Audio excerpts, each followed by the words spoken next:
Yeah. It's George. It's Elaine. Come on up. Hey, Vinny, listen to... I never heard anything like this in my life. Listen to this. This is exciting! This is exciting! Huh? Did I miss anything already? Kramer, get in. Kramer! Where's the crazy man? Hey, sit down. Come on, it's about to start. Hello, and welcome to Seincast, a retrospective look on all 180 episodes of Seinfeld, being hosted by two guys who can barely run their own lives. My name is Vinny. My name is Matt. Matt, how you doing today? I'm doing just fine. How you doing? All right. I'm wonderful. Good. How are you enjoying your new mic? I'm enjoying it thusly. It's a blue Yeti, and it's got a nice, pretty blue windscreen on it. So I like it. I like it very much. Cool. I got myself a Rode Podcaster, and hopefully the show Seincast will sound so much better than it usually does.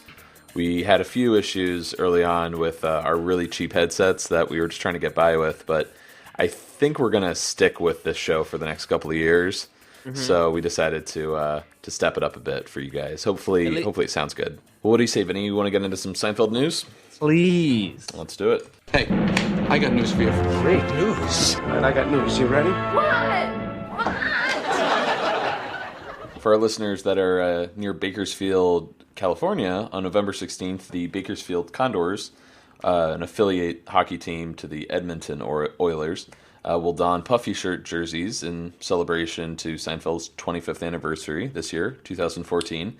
Apparently, the uniforms are going to be sponsored by companies from the show, like Vandalay Industries, Pennant Publishing, and instead of wearing their actual names, players are going to sport names of characters, like, Jerry, George, Kramer, Newman, and then it gets a little more vague or random with Jackie Giles, Lloyd Braun, Crazy Joe Davola, Bubble Boy, who did have a name, Donald, right?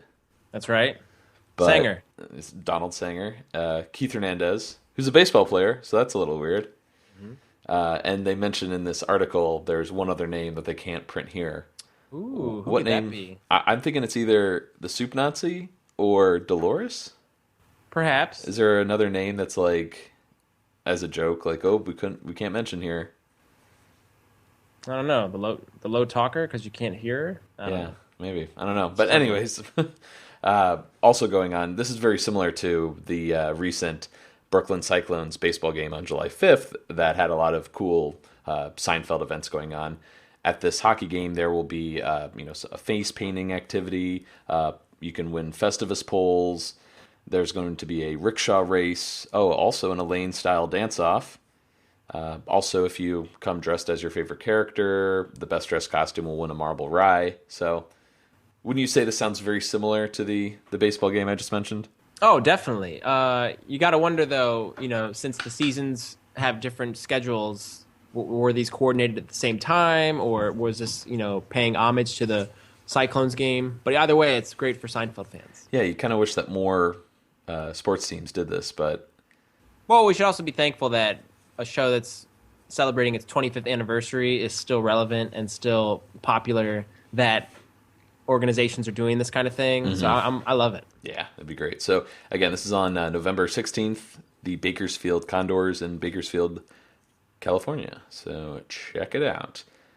One other bit, this isn't so much news as it's just something cool that was floating around the internet this past week. The Sims 4 was released recently, and one player by the name of Ian Roach created these really cool images of Jerry's apartment via Sims. He also created Kramer's apartment. I don't know if you saw these images yet, Vinny. I saw Seinfeld's apartment. I saw the main four in the apartment, but I didn't see Kramer's. Yeah, if you check out that link I just sent you, this guy has created... Jerry's apartment is pretty well known since we get like a full shot of it every episode. But Kramer's apartment was a little tricky, figuring out exactly where like his couch is, where the hot tub is, where the bedroom is. And this guy, Ian Roach, kind of took liberty of sort of creating his own version of it. And I got to say, I like it. I don't know if I agree with the how the apartment is oriented to Jerry's. Like there's a random staircase in the hallway, but I kind of like... I just like the attention to detail he put in. There's actually a shot of Kramer, I think, in the hot tub. Elaine looks spot on. Right, all 4 of the characters have been recreated. George looks a little, I don't know. He's got a very wealthy head of hair in The Sims. Yeah, almost as much as Jerry. Yeah. But anyways, it'd be kind of cool if we could, what do you say about a Seinfeld sim game where you just act out as the characters and... I'd buy that. Take my money. Yeah. Remember you bought me as a gift, you bought me the Seinfeld layout posters? Yeah. Mm-hmm. So maybe that's where he got the layout for Kramer's apartment. What was it, last Christmas or so, I bought you these Seinfeld blueprints via this website that we'll also include in our show notes. The name's escaping me, but yeah, this artist did an amazing job creating blueprints for Jerry and Kramer's apartment. Anyways, I think the episode we're discussing today is a lot more important than those 2 news stories. Vinny, what are we discussing today? We are discussing the 6th episode of Season 2, The Chinese Restaurant, which was written by Larry David and Jerry Seinfeld, directed by Tom Sharonis, and originally aired on May 23rd, 1991. Just so everyone knows, we are following the episode order on the Seinfeld DVDs. These are incredible box sets. You can buy them either on Amazon or on the Seinfeld store. There's a lot of great deals there, so be sure to check them out. Even though this episode aired later in Season 2, its original production order was slated as the 6th episode, so that's the order we're going to be following. Yeah, this is probably our first classic episode, wouldn't you say? We're here.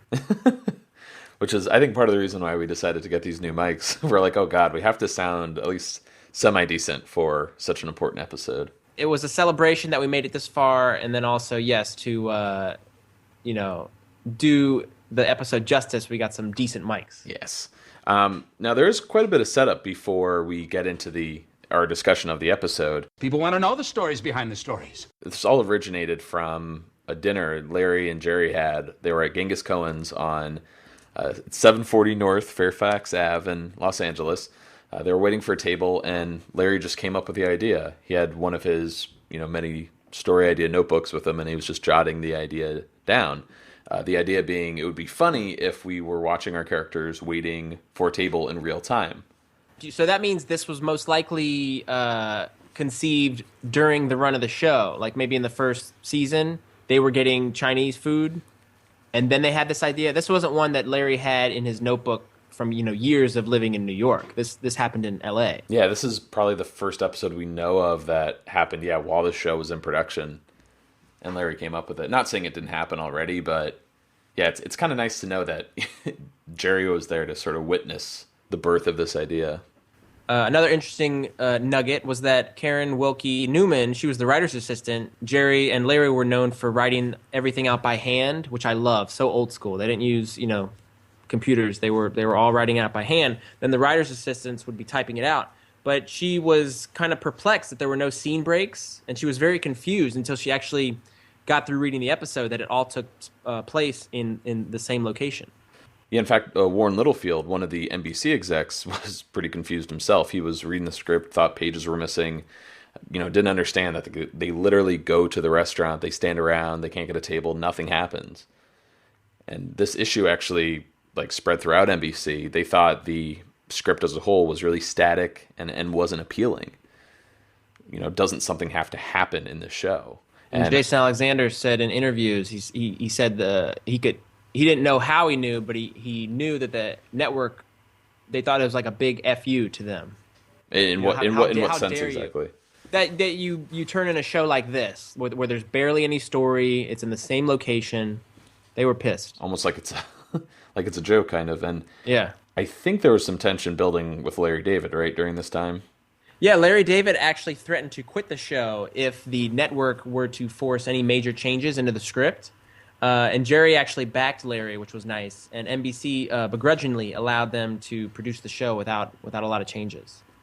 I think Larry, we've talked about this before, had a knack for threatening to leave the show, but I think that was more because of his own insecurities and yes, the anxiety of having to do so many episodes every year and turn them in. Right. Now, something interesting to note here too is this episode is completely absent of Michael Richards. There's no Kramer even mentioned in the show, I don't think.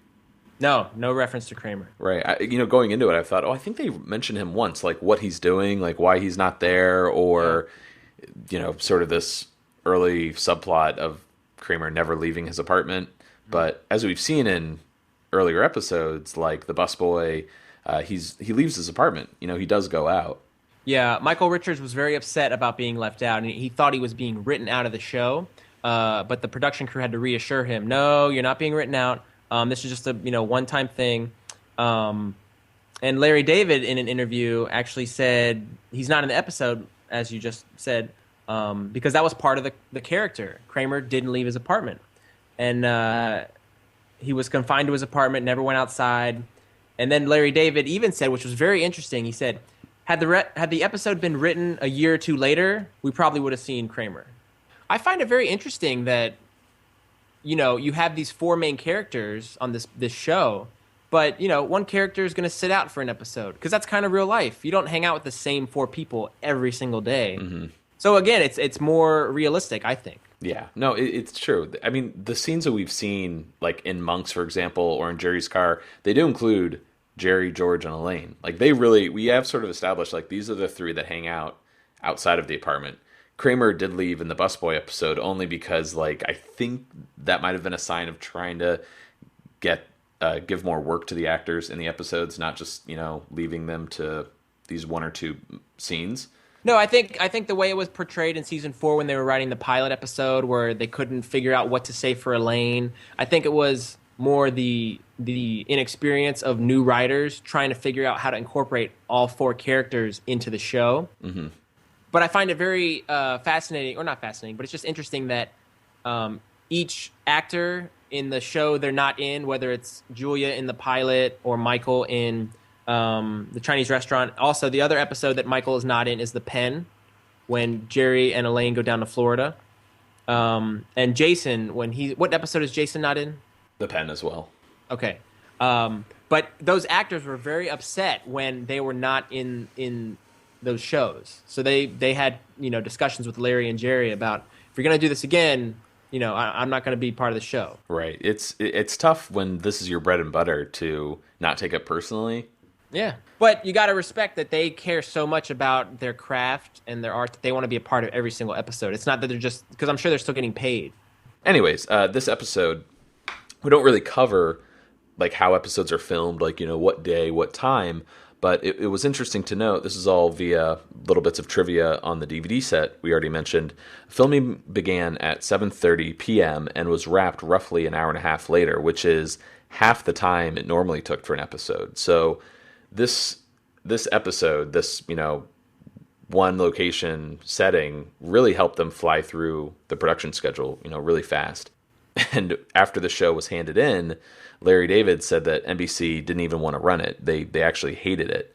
Mm-hmm. Jerry said in an interview on the DVDs that NBC held it back until the end of the season because they thought it would bomb. So it's a bit weird that we're covering this episode early on. We totally get that because as it originally aired, it should have been last. But as the episode was written, the chronology of events in the Seinfeld universe, this would have been the 6th episode of season 2. And the DVD is our Bible, so we're sticking to it. But it's sort of funny how this network that has established itself as one of the giants out there still didn't understand what episode they had in front of them. I mean, like we mentioned at the top, this is arguably one of the best episodes of Seinfeld ever. Yeah, definitely in the classics category of Seinfeld episodes. It definitely raised the bar, I think, on what the show Seinfeld could be. Jason Alexander was quoted as saying, this was the defining beginning of the anarchy of Seinfeld. This sort of bizarre existential episode. I can't even think of another TV show that would have pulled something off like this. Something so groundbreaking for that time. Right. And I think if someone were to pitch this idea, it doesn't sound interesting at all. But there's something about this episode, as we'll find out, that it's incredibly entertaining. Well, if you look at it on paper, and this is how it was put on the DVDs, NBC felt there was no story, but in fact there is a story. Jerry's story is that he doesn't recognize a woman, and he's not sure how he knows her. Elaine is that she's very, very hungry. And then George is that he needs to call his girlfriend on the phone. So very simplified ideas, which on paper, again, look quite boring. There's 3 very trivial story arcs, right? Mm-hmm. But as we'll see, the actors really bring it to life, and then it becomes a great little ensemble and a great little play. And since we make a habit of really discussing the minutia and just almost overanalyze every detail of the show, we've noted that some scenes get a little tricky because you'll have, say, Jerry and Elaine talking about like the A storyline, and George will interrupt them maybe every 10 seconds with what's ever going on in his world, and he's being so selfish he just can't get involved with what they're talking about. He's just in his own world. This episode does that a lot, where you'll have a conversation and Elaine will jump in talking about how hungry she is, or George will jump in and talk about how rude people are for hogging the telephone. So this this is a pretty tricky episode to cover, but I would 100% agree with you. I think there is a lot of story here, and I think there's a lot of stuff here that people can relate to on the surface, the idea of waiting for a table, but also the idea of we're jumping ahead, but that idea of not recognizing someone, of starving, just even if it is only 15 or 20 minutes. Breathing, walking, we all experience it. Now this is really jumping ahead, but we wanted to include this just so we don't have to do it later, in case we forget actually. But after the airing of this episode, this was the second to last episode that aired for season 2. NBC and Castle Rock execs had a meeting to discuss the fate of the show, and they determined that the show would go on for a third season, provided that the episodes featured more story content. So this was, as we'll see, maybe in a month or two, once we get to season 3, the Seinfeld story almost gets like turned up into high gear, where there's so much going on. And I think you'll see that big shift, right, between season 2 and the rest of the series, that we kind of say goodbye to these little episodes. They're not as grounded in reality as we'll see when we move to season 3, 4, 5, and beyond. Because I remember I always liked the earlier episodes because they were so real and the topics they dealt with. But didn't it say on the DVDs that Larry David made it a point to jam pack as many storylines as he could into the episodes? Kind of like a little bit of a jab at NBC. Did I read that correctly? Yeah, it's kind of open to interpretation. Like, was that sort of like a joke he made once, or is the fact that Seinfeld episodes have so much story in them as sort of a payback or an FU from Larry David? Like, oh, you wanted more story? Well, here you go. Here's your damn story. Here's like an overly complicated, show. But I think that worked out for him, because that's one of the charms of Seinfeld, is just how dense they are and how much they bounce around. I'm not complaining. Due to NBC's, demands, we got some gems. Yeah, absolutely. Well, what do you say we get into discussing the episode? Let's do it. I'm on the street the other day, make a pay phone call, go overtime on the call, hang up the phone, walk away. You've had this happen? What? Phone rings. It's the phone company. They want more money. Don't you love this? And you've got them right where you want them for the first time in your life. You're on the street. There's nothing they can do. I like to let it ring a few times, let her sweat a little over there, and then just pick it up. Yeah, hello, operator. Oh, I've got the money. I've got the money right here. You hear that? That's a quarter. Yeah, you want that, don't you? Now, I really like this bit. I can't say that I ever experienced this. Have you? No. No, the idea of the operator, looking for extra money since you went over the time for your call. Well, for one, when I did use payphones, and that was seldom because I was young, I don't recall talking for that long to warrant having to put in more money, because it's merely just to be like, Mom, I'm coming home, kind of thing. Right, and wouldn't the call end if you didn't have enough money allotted? Yeah, right? I guess with this idea, the phone call would continue? Yes. Even though you didn't put more money into the phone? Well, but the phone company or the operator has chimed in, right? You're not talking to your friend, you're talking to the operator at this point. No, but the operator's saying you went over, like you put 50 cents in, but you talked for $1 amount. Oh, and you went over. Okay. Either way, this makes me kind of sad that like we don't. This is one of the bits in Seinfeld that are not relatable to today because payphones, for the most part, are obsolete. Mm-hmm. Are there still payphones in New York? Yeah, there's a few, maybe every, I don't know, 10 or 15 blocks. But they're pretty they're pretty rough. Like, I would not want to touch one of those without, like, gloves on. Anyways, though, I do like this little bit of stand-up. It is, like you said, a little bit dated, just in the idea that not a lot of people can relate to it. Mm-hmm. But I like it when Jerry gets a little kind of like cocky, a little arrogant in his stand-up. All right, let's get into our the one scene for this entire episode. This is going to be tricky. We'll try our best. We'll find a way to ramble. Don't worry. So, judging from the exterior shot, this is Hunan, Fifth Avenue. I remember, Vinny, when I moved to the city, I was checking out all the Seinfeld locations, and I was so excited to go to this restaurant, and it was closed. This was back in 2006, so this restaurant no longer exists. The exterior they used, at least. That makes me sad. I will say we should put Genghis Cohen on our list of spots to visit, especially if we do ever go out to California. Oh, yeah, that's a good idea. So let's add that to the list. Yes. The gang, or I guess, really, I don't know if... Are they the gang if Kramer's not there? You can call the gang, yeah. Okay. Sans Kramer. Sans Kramer, yeah. The gang enters the restaurant, and they're in the middle of a conversation, which I thought was interesting because right off the gate, I'm like overanalyzing this. Elaine says they have to get more cops on the force, and I'm like, what were they talking about? Like, did someone get robbed? Yeah, you don't know. George, of course, doesn't care about cops. He just wants to see garbage men. You're never going to stop crime. We should at least be clean. That's actually a really it's very George to say that. I was about to say it sounded, and we know this is part of Jerry's stand-up, but I think it sounds totally like something Jerry would say, and George just kind of picked it up. Oh, I see what you're saying because it's got a comedian beat to it. It does, yeah. It's got this. Well, I think Jerry's response to that is the most comical in that he says, combine the two jobs. One job, cop, garbage man. They're walking around. I always see cops walking around with nothing to do. Grab a broom, start sweeping. Catch a criminal, get right back to sweeping. In the original draft, the conversation that the three were having when they entered the restaurant, they were discussing their least favorite days of the year.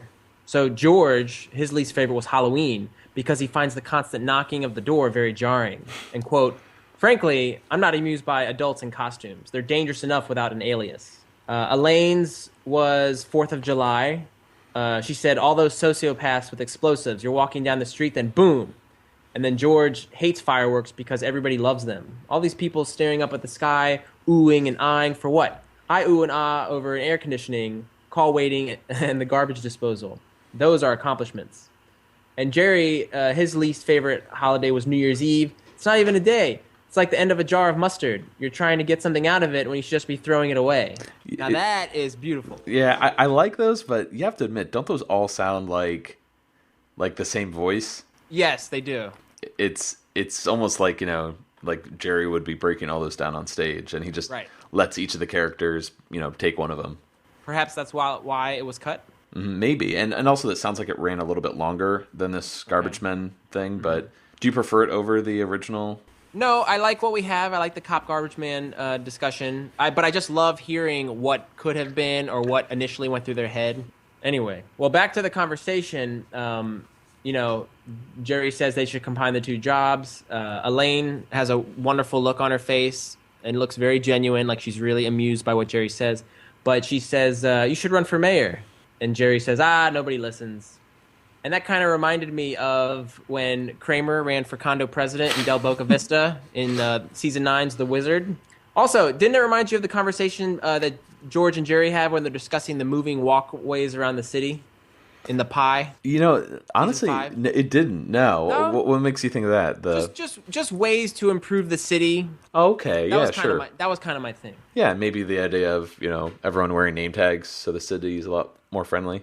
There you go. That's in the Non-Fat Yogurt, season 5. And then another one from George, bringing the toilet stalls all the way down to the floor at Yankee Stadium. Yeah, we should keep track of these ways of improving just, the city and just life in general in Manhattan. I like those. I'm just rambling here. Apologies, everybody. That's all good. It's all good. We're going to be doing a lot of rambling in this episode. So if you don't like rambling, if you want 20-minute coverage, might want to check out something else. So the maitre d' enters the scene. This is it's tough because he's not as I don't want to say versatile, but his character is pretty limited just to that little stand. But he's a fantastic single shot character, as we're coining the phrase. There you go. What's the actor's name that plays? James Hong, but in the script he's credited as Bruce. Really? That's the character's name in the episode. That's so weird because in my notes I just called him the maitre d'. I didn't know what else to call him. As did I. Well, why was he called Bruce? And who would have called him Bruce in the episode? Perhaps the hostess or the woman who comes over and talks to him at one point. Right. Gotta give him a name. Yeah. But this actor, though, is he's probably so familiar to a lot of people. I think he's been in everything. He has, and I wonder when he shows up in other movies and TV shows, people are like, "Oh, hey, it's the maitre d' from Seinfeld." So James Hong also, for the younger generation, plays Mr. Ping in he does the voice of Mr. Ping in Kung Fu Panda. Oh, cool. And we also love him in Wayne's World 2. He plays Cassandra's father. I think I saw that movie before I ever watched Seinfeld, so seeing this episode was like, oh, hey, it's Cassandra's father. There we go. Yeah, we should post that fight scene between him and Wayne on our show notes. So they're, talking to the maitre d', and he asks, how many for your table? And we get into a little bit of a subplot here. Jerry asks George if Tatiana is coming. And maybe it's the name, but I think this is one of the weirdest girlfriend names, right? The audience even laughs a little bit when Jerry asks George. Is Tatiana coming? Well, I don't know. I have to call her, tell her where we are. Very lucky she's even considering seeing me at all. Really? I thought things were going okay. They were. It's kind of complicated. Yeah, George says things aren't going well between them, but he can't discuss it right now. It's complicated. It looks like he doesn't want to discuss it in front of Elaine. But then later, later on, George leaves to go make this phone call, and Jerry says to Elaine, Tatiana. What does that mean, the way he says that to her? I think he's sort of, kind of like what I just mentioned, like kind of making fun of the name a little bit. It's kind of like an uppity-sounding name, I guess? I thought it was just like a little, like, oh, God, like a little exotic, maybe, for George. Yeah. It seems like, these four people in New York, they're dating, like, people with, I don't know, boring American names. Mm-hmm. For him to date someone like Tatiana. Hello, Joe. How you doing, Sam? Exactly. But I thought that was interesting, though. You mentioned that George kind of looks at Elaine. He's like, it's complicated. I don't want to talk about what's going on with Tatiana. Almost like, it seems like they're all comfortable talking about things in front of each other. Yeah. That George would actually, censor himself a little bit in front of Elaine.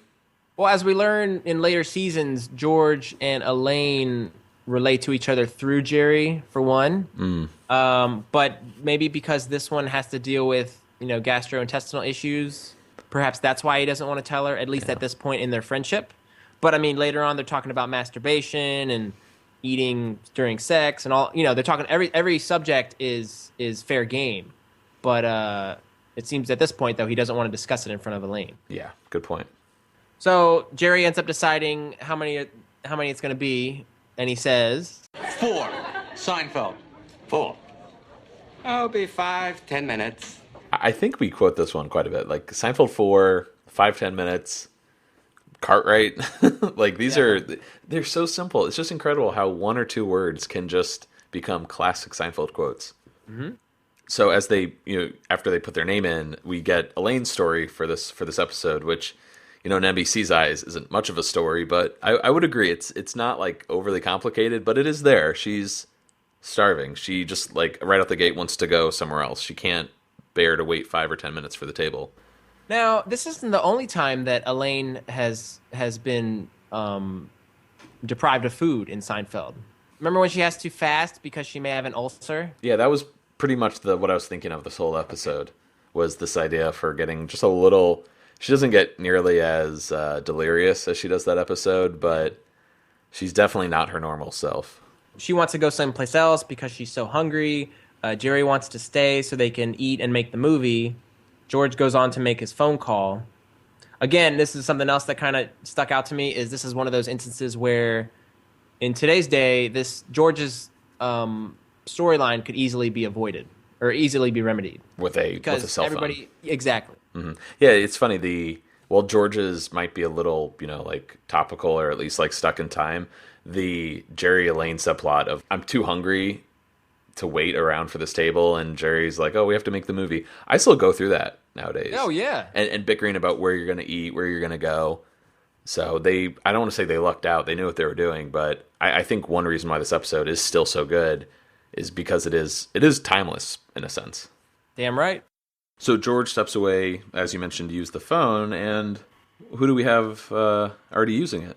I believe we have a double dipper. You dipped the chip, you took a bite, and you dipped again. Yeah, this is our double dipper for the episode. For those of you who aren't familiar with this reoccurring bit on our show, anytime an actor shows up in an episode that also shows up later as a different character, we like to call it out because most of the time it goes unnoticed. And this guy in particular, the actor's name is Michael Mitz. I don't think his character has a name, right? Like Bruce. Phone guy. Phone guy, we'll call him. He actually appears again in Seinfeld in season 5's The Puffy Shirt. He plays the photographer that works for the hand modeling company that talks to George about. Do you remember the person's name, the former hand model? Ray McKigney. Right. This is the scene where Mr. Ernst from Hey Dude is talking to George, and I think this actor Michael Mitz, he just kind of pops in with maybe a line or two, right? Yeah, in the Puffy shirt. Yeah. Yeah, he only has a couple lines. Right. I do like to think though this is a moment, unlike the discussion for the baby shower with Leslie and Natasha, the saleswoman at Renitzi's, two very different characters. But for this, technically in the Seinfeld universe, these could be the same people. I agree, and I like to think that. Mm-hmm. It's just a way to make things simpler. Yeah, they had because in New York you're gonna bump into people and you may see them at different points along the way. Mm-hmm. So this is George years earlier bumping into this hand photographer. Now, if they were to watch like Wayne's World 2 in this show and they see Cassandra's father, would they be like, "Oh, hey, that looks like the maitre d' at the Chinese restaurant"? Are you done? Yeah, okay. So George is pretty frustrated standing next to this guy, the phone guy, not able to get on so he can call Tatiana. Again, we don't know why George needs to call her, just that it's important. Mm-hmm. At this point, our maitre d', Bruce, calls out the first party that seems to get seated before the Seinfeld party, Lashbrook 4. Lashbrook. I didn't keep track of the names. I know you did, so you'll be letting us know what the maitre d' says from time to time. Lashbrook 4! I do recall, though, that all of the names are very unique. Well, because listening to it, I heard Flashbrook with an F, but then going back and looking with the subtitles, it was Lashbrook L. So, I'm sorry. That was useless to say. No, I wonder who these names are, though. I mean, that's the cool thing. If it were like, Smith, Jones, Williams, it would be, dull affair. But yeah, the fact that these names are so unique, like you wonder if they were crew members or friends of Larry David's. Anyways, moving on. we get a little bit of, actually we get the first bit of Jerry's storyline here. Apparently he asks Elaine if he did a terrible thing by lying to his uncle and canceling dinner because he wanted to go see a movie, the movie being Plan 9 from Outer Space. So for the many times I've seen this episode, probably like 30 or 40 times, right?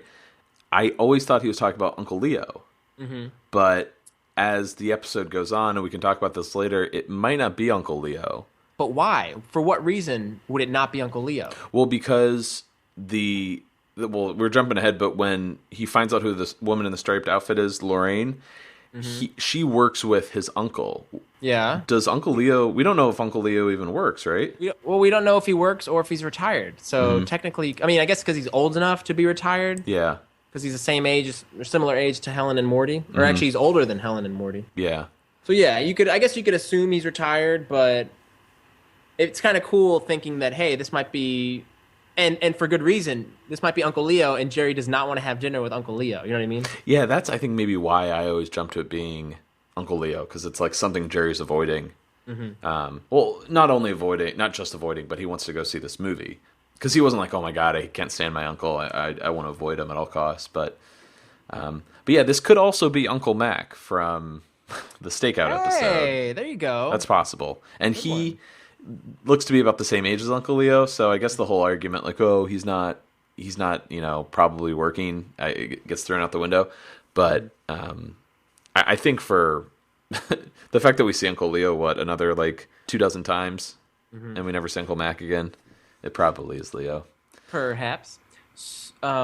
So Jerry lied because he wanted to see Plan 9 from Outer Space, one night only, on the big screen. As we'll hear later, it's apparently the worst movie ever made. Have you ever seen Plan 9 from Outer Space before? I want to. Yeah, it's an interesting movie. I've only seen it with the Riff Tracks commentary. Those are the guys from Mystery Science Theater. Yeah. And I love Mystery Science Theater 3000, one of my favorite shows of all time. So it's a great show, as Jerry mentions later, with sarcastic comments added to it. Because on its own, it's not unwatchable. There's a lot worse movies, especially nowadays, out there. But it's just so goofy, and it makes no sense. And if anyone out there hasn't seen it, I highly recommend checking out the Tim Burton movie Ed Wood, which is about the director and sort of the making of Plan 9 from Outer Space. It's really fascinating. Yeah, I'm sorry, I don't know where we're going with this, but check out Ed Wood, check out Plan 9 from Outer Space with Riff Tracks commentary. I think that's the best way to enjoy it. Yeah, so since NBC wanted there to be a little bit more pressure on the characters, Larry Charles had the idea to add the clock element. So they had this race against time, and he was such a big fan of Plan 9, so they decided to have the gang head out to this movie that was only going to be showing for one night to kind of add a pressure element or ratchet up the stakes. Yeah, without it, if they had nothing to go to, really the episode would fall a little flat, wouldn't it? At least I can see where NBC was coming from. I like that it was added. I think it's a nice touch. Yeah, because if you didn't, you'd just be like, all right, they're just waiting, and then they just decide to leave. I think it was a great call on NBC's part to add that. I just remembered. I'm failing to recall the episode right now, but later on in the series, remember when Jerry and Kramer are walking down the street and they see this poster for Plan 9? Yeah. And he says, remember a couple years ago, 5 years ago, I got in this mix-up trying to get a table for a Chinese restaurant with George and Elaine, and we ended up not going. Yeah, missing the whole thing. Yeah, that's the episode, I think, where Kramer puts the latte, or cafe latte, in his pants and burns himself. Elaine, in her starving subplot, wants Jerry to get a menu so they can order when they sit down. And I love this. Jerry, get menus so when we sit down, we'll be able to order right away. Can't look at a menu now. I gotta be at the table. He knows I'm waiting. He sees me. He just doesn't want to look. Everything's got to be just so all the time with you, doesn't it? Very telling of Jerry. Maybe most people out there, like our listeners, wouldn't agree with Jerry in this situation. Like, who cares? Just look at the menu. But I totally get being, so picky about how things happen. Like, I have to be sitting down. There's rules. Elaine points out that everything with Jerry has to be just so. Like, is Jerry known for this at this point? Not that I can recall. I can recall, instances later on with, the shoelace hitting the floor.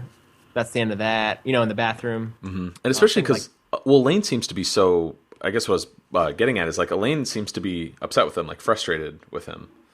Yeah, perhaps that's something she learned while they were dating. Right. So, but I just feel like up until this point, Jerry, he still is a nice guy, but I feel like Jerry isn't really known for his, no, we have to do things my way, and if we don't, it can't happen. He seems always to be bending over backwards at times for people. Yeah. And at this time, it's just let Elaine look at the menu. What's the big deal? Right. Jerry did offer her cookies in his apartment, though, that she should have taken. But Elaine says, yeah, health cookies, those dustboard fructose things. Yeah. So again, Jerry has always been a healthy eater, has health cookies in his house. Oh, there you go. Yeah. George is interrupting their conversation quite a bit here, really over the top. He's going on about, what is it with humanity? What kind of world do we live in? And then he'll interject, he sees me. He just doesn't want to look. Right. I feel like we've seen a little bit of this already with, there was a scene with George in another episode where they're in Monks. And, they were talking about Leslie for the baby shower, where Jerry and Elaine are having their own conversation, and he's just jumping in every once in a while, commenting about Leslie and how angry he is at her for dumping chocolate syrup on him. At this point, we get a little bit more of Jerry's story where he notices a woman eating in the restaurant, and she looks really familiar. We've, of course, already said who this woman is, but we get these little... I love these little bottle episodes where you get these just little tiny mentions of something that will pay off later on. It's really well crafted. Next, a big party comes into the restaurant, and they walk straight to their table, and they're seated already. George goes back to the payphone, and the guy appears to be very rude to him. And you can tell George is starting to get upset. Mm-hmm. Yeah. George is getting upset? Yeah, that's what I thought of, too. Did you notice that George is holding a little black book? Oh, yeah. While he's talking to the guy, and as a joke, when I was like 6 or 7 years old, for my birthday, I got a little black book, and I thought it was known for, like, in the dating world. Like, that's where you would keep all of your date's phone numbers. I remember that as well, but I also had a black book for all my contacts when I was younger. Oh, you did? Yeah. Okay. All right. So I guess it wasn't as dirty of a joke as I thought it was when I was a kid. But I think it is synonymous with, like, I forget her name, the woman, the DC madam, but she had all the, politicians in there. All her clients, really? The escort service. But it was called her little black book. Oh, there you go. Does Larry David still carry around his notebook filled with ideas? I would hope so. It comes up on Curb so many times that you think he's a little old school. So at this point, Jerry inquires about the status of the table. Excuse me. Didn't those people just come in? I believe we were ahead of them. Yeah. What's your name? Seinfeld?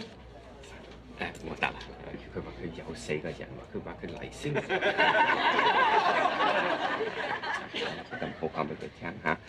No, they were here before. It seems like the maitre d's already screwing with Jerry and Elaine. That's the impression I got. That's exactly what I was going to ask you. Like, it's like vague enough where he could be, but he might not be. Yeah. They're just being a little like paranoid. But do you get the vibe that he is? Yes, it's just like something is against Jerry, Elaine, and George tonight, and the maitre d's in on it. I don't know why when he was talking to that woman next to him, I thought that was his wife for some reason. I don't know why. Like, I'm sorry, but like assumptions. Whenever I watch these episodes, especially from like a young age, and I made an assumption then, it just sticks with me through all the years, unless something proves it wrong. But yeah, I just imagine like they were like this husband-wife couple that run this restaurant together. Oh, I like to believe that. So you think she was about to say like, "Oh, there's a table available right there," and he's like, "No, we're not going to see these. If there's anybody out there who could translate for us, that would actually be pretty cool." Oh yeah, that would be awesome if anyone could translate it. I don't know what they're speaking, if it's Chinese, Mandarin, what, but if anyone out there recognizes the language, let us know. So next we have the next party to be seated. It's Kekich 2. Who is named Kekich? I don't. These names just sound so. I mean, they're not made up, I guess, but so unique. They're so good they sound made up, or that you think they're made up, but they're actually not. Elaine starts venting about how people think they're so special when they're sat. It's enough to make you sick. I love Elaine when she gets dark. Like when she gets angry, she taps into this. I don't know what it is. Just, I guess in this case it's hunger, but it's like this darker side of this character who, for the most part, is usually pretty upbeat. She's usually bright and bubbly, but whenever she's uncomfortable, it's kind of refreshing in a way. Mm-hmm. I like it. Yeah, so like Elaine's waiting, I guess, for the table or looking to see what dishes look good. And George, after his little altercation with the guy on the phone, motions for Jerry to come on over. And he's like, "Hey, Jerry, can I depend on you in case anything happens here?" Yeah, and Jerry says, yeah, like I'm going to get into a rumble. Do you think that would have actually happened? Do you think George would have had it in him to actually get in a fight with someone? No, not at all.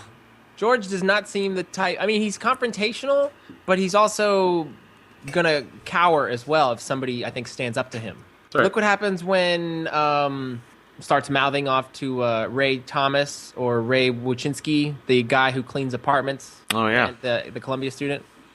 And he says, "You are starting to make me upset." And George goes, "Well, that was bound to happen." And he immediately cowers. Yeah. So no, I don't think that would have happened. I think that was just George being George. But George is getting upset. So that's what we got. He starts panicking about needing to call Tatiana, and he's, I guess, instead of picking a fight with the phone guy, he just starts criticizing his outfit instead. Yes, which is great. Yeah, I love it. So good. He's like, it's all coordinated. The little socks match the little shirt. I really hate this guy.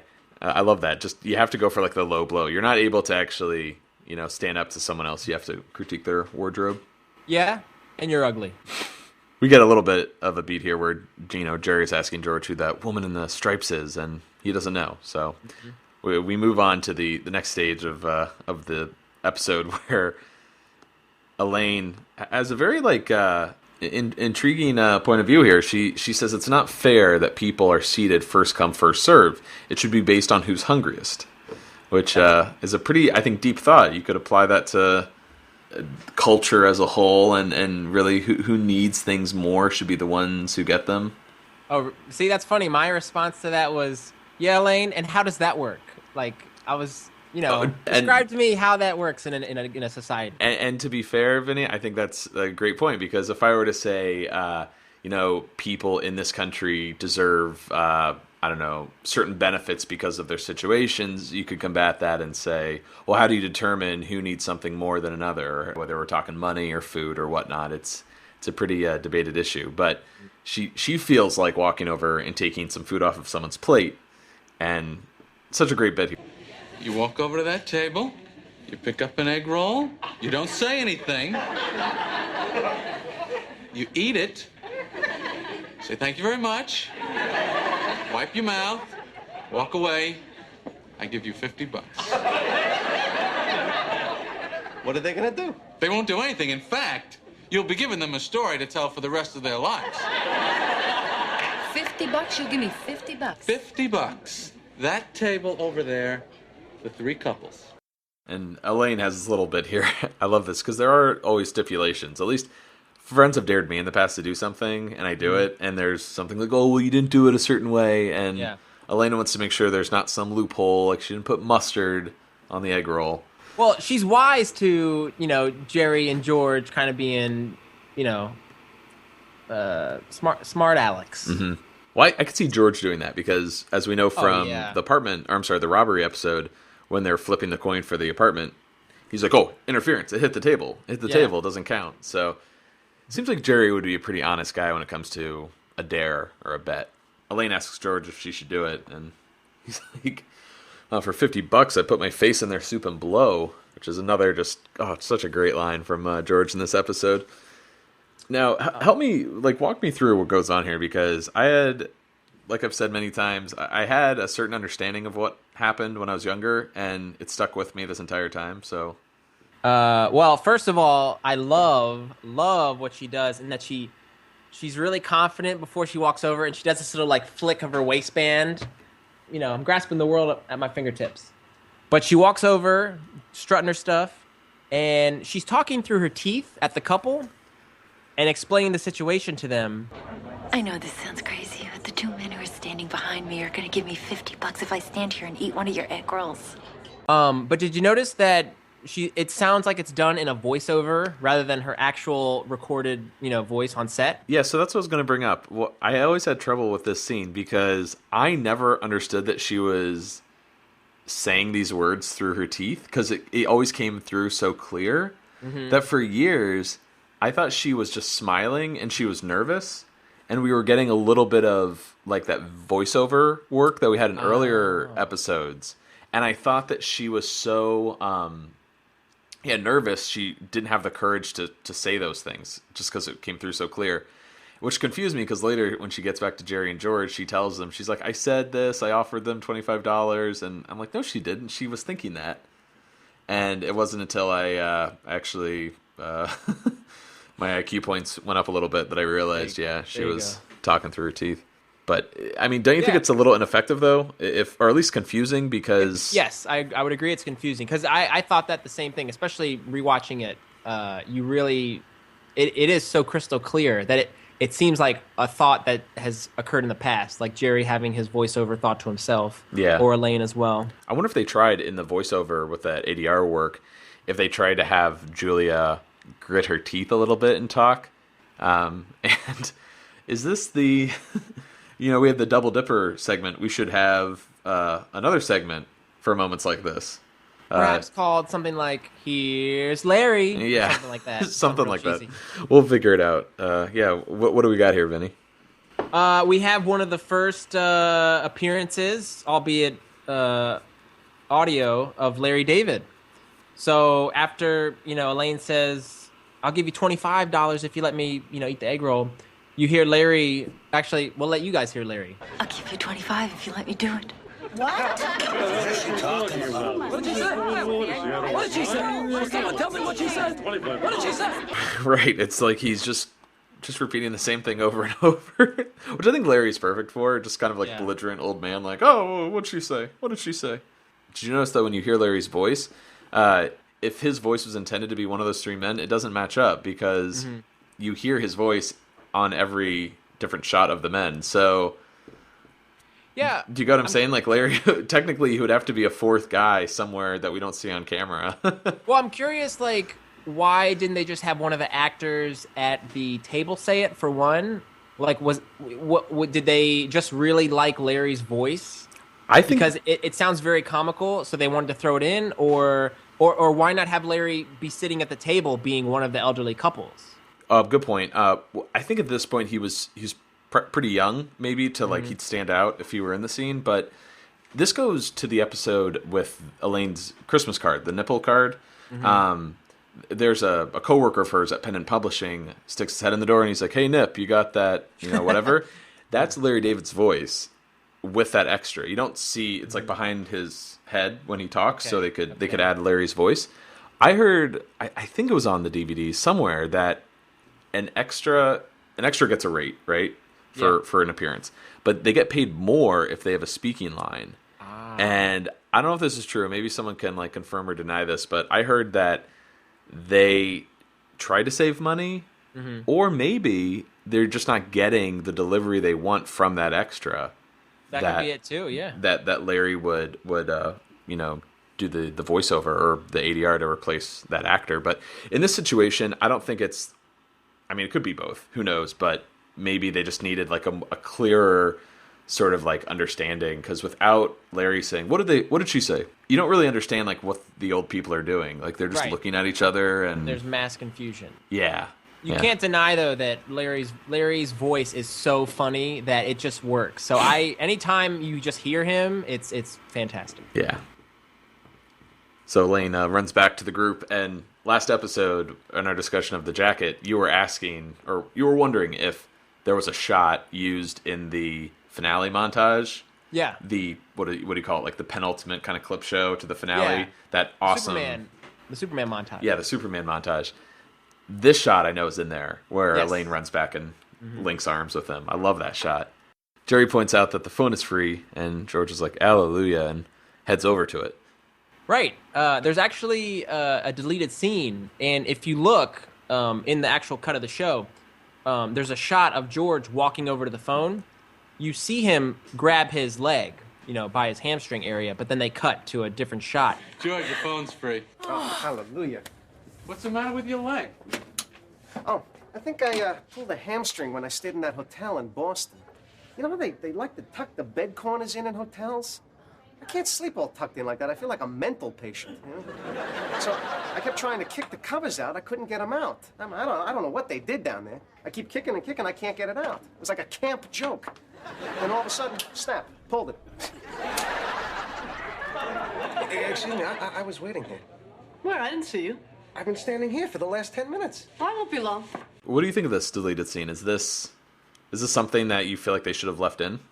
I guess I can understand why it was cut. It doesn't really add to the story. What I find most fascinating is that this storyline was reused in season 3, The Note, when George pulled his hamstring trying to kick out covers that were tucked. Right. So I also love when storylines are either reused or weren't used and then they come back later. So this is a great bit that I'm sure happened to one of these writers, and then it comes back, makes its way back into the show. Right. So there were sort of 2 episodes they're alluding to, right? The hamstring is the Note episode with Raymond. Yes. And then it reminded you of the trip too, right? When he's in the hotel and he's kicking the bed sheets out, right? That's one tuck and one no tuck. And Jerry's in the cab saying, "Why do they always make your feet go like this?" Right. Yeah, so there are two interesting story elements here in this one little cutscene that get used later. But I gotta say, this is a pretty seamless cut. Like, I didn't know about this deleted scene until we checked out the DVD, and they included it there, because you do notice George grab his hamstring for like a quick second before he reaches the phone and has a confrontation with a woman there. So they did a pretty good job, I think, covering it up. It's very apparent now, having seen it, that now I see, oh yeah, he's grabbing his hamstring. So love those behind the scenes. So once he reaches the phone, a woman kind of just gets right ahead of him and grabs the phone instead. And this just really sticks in my craw. Hold on, before you go there, do you know who that actress is? No, who is she? So her name is Kate Benton. Oh my God, is she another double dipper? Calm down. Yes, she is. Damn it, I didn't know that. Do that music. You dipped the chip, you took a bite, and you dipped again. I know exactly which episode she was in, too. It just hit me. She's credited, Kate Benton is credited as the woman on the phone. Kate Benton also plays Roberta in The Pez Dispenser in Season 3. She is present at the intervention for Richie Appel. And Elaine actually says, oh, Roberta, you'll go first because your last name's Albano. And she says, no, it's not. I'm divorced. Oh, my God. This is blowing my mind. So we got two double dippers in one episode. Did you keep this from me? Was this a secret? Wow, that blew my mind. It didn't hit me until I was just picturing her in my head right now that, yeah, she shows up later. She looks so different in the Pez dispenser. She looks maybe a little shorter, maybe because she's around taller people. But, okay. Crazy anyway. Her voice is very distinct, so I heard it in her voice. Yeah. And then I did a confirmation as well. This is, I think, our first double dipper. I like that. Yeah. Good to meet you. But this moment, though, where George just says, but I was here first. And it hurts so much. Excuse me, I was waiting here. Where? I didn't see you. I've been standing here for the last 10 minutes. I won't be long. That's not the point. The point is, I was here first. Well, if you were here first, you'd be holding the phone. She just gets George right where it counts, and I love that. Yeah, the wound's already raw, but she's pouring more salt on it because he already missed the phone with the first dude, and now you got the second woman. Although in her defense, I mean, even though she was rude to him, George wasn't standing there. He was moving about the restaurant, so she didn't know he was waiting. And also, to be fair, she's like, "I'll just be a minute." Like, it's not like she's making a long phone call. Yeah. I think it's, I don't really blame her. I'm not really upset with her character for doing this. George kind of deserved it. Now, is that a typical New York response? I always ask you for New York. I defer to you for New York matters. People in New York really, I'll take that back. There's it's half and half. I think there's half, really, all in all, really good people here. But I think just the circumstances bring out the ugly side of people. The congestion. If there were fewer people in the city, I think people would be a lot nicer to each other. But yeah, I think it just brings out people's ugly side at times. So after this interaction, George comes back to Jerry and Elaine and he says, and he actually yells out to the entire restaurant. We're living in a society. We're supposed to act in a civilized way.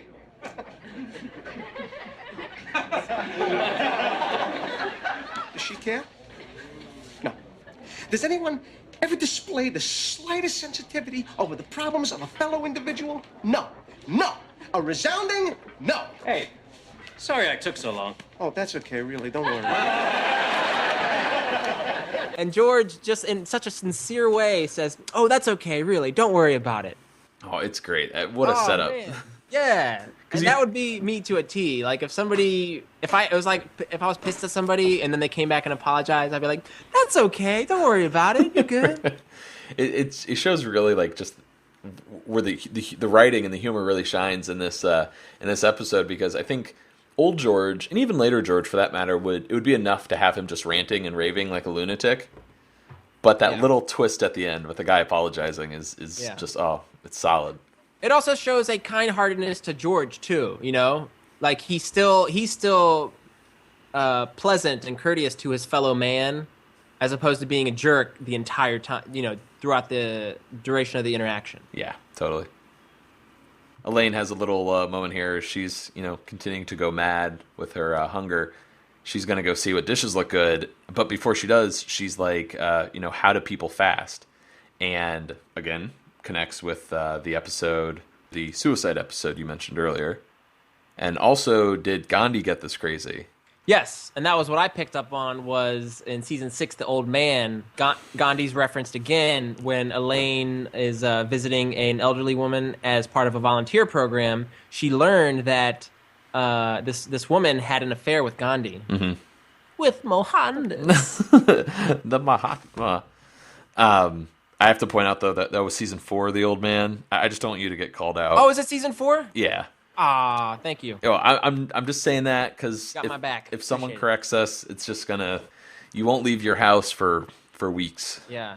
So this is a good point for George to maybe tell Jerry about Tatiana, and they sit down. I don't know if you noticed this, but George sits down on a barrel or something, and it looked I didn't see that. It looked like there wasn't a top to it, so it looks like a really uncomfortable place to sit. But anyways, I was not aware of that. Yeah. George is a bit hesitant, and then he gets into this great story. So what happened with Tatiana? I shouldn't even tell you. Come on. Well, after dinner last week, she invites me back to her apartment. I'm with you.